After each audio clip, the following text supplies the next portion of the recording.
আসসালামু আলাইকুম এভরিওয়ান, কেমন আছেন আপনারা? আশা করি ভালো আছেন। আল্লাহর রহমতে আমিও ভালো আছি। তো আবার চলে আসলাম আপনাদের সাথে। তো এই তো এখানে আমার ওই যে নিচে লাউ গাছটা ছিল, ওই লাউ গাছটা বাওয়ায়া উপর দোতলায় নিয়ে আসছি। দোতলায় রুমের উপরে একটু জারমার দিয়ে দিয়ে বাওয়াই দিছি গাছটা।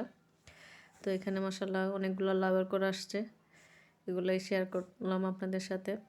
তো এখানে আমার শসা গাছগুলো মাশাআল্লাহ বড় হয়েছে। শসা গাছটাকে একটু চারটা দিয়ে দিব। এখানে তো ছোট মাঝখানে একটা মরিচের চারা। আর আমার জবা ফুল গাছটা তো অনেকগুলো, প্রত্যেকটা আগায় মাশাআল্লাহ জবা ফুলের কলি আসছে, ফুল হবে। আর এখানে আমার বেগুন গাছ, নিচের গাছগুলো উপরে নিয়ে আসলাম। তো বেগুন গাছে ফুল চলে আসছে। এই তো এখানে কিছু পাতাকপি আর ফুলকপি বসাইছি।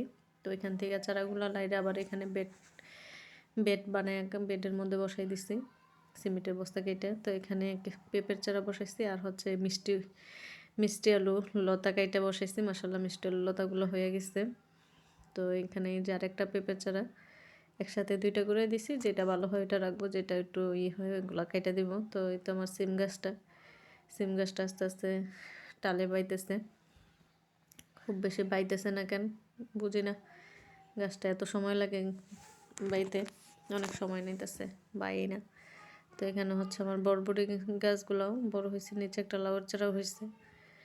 লাউয়ের চারাটা লাইরা অন্য জায়গায় বসাই দিতে হইব। তো এখানে হচ্ছে আমার আরেকটা মিষ্টি কুমড়া, মিষ্টি কুমড়া না, হচ্ছে লাউ।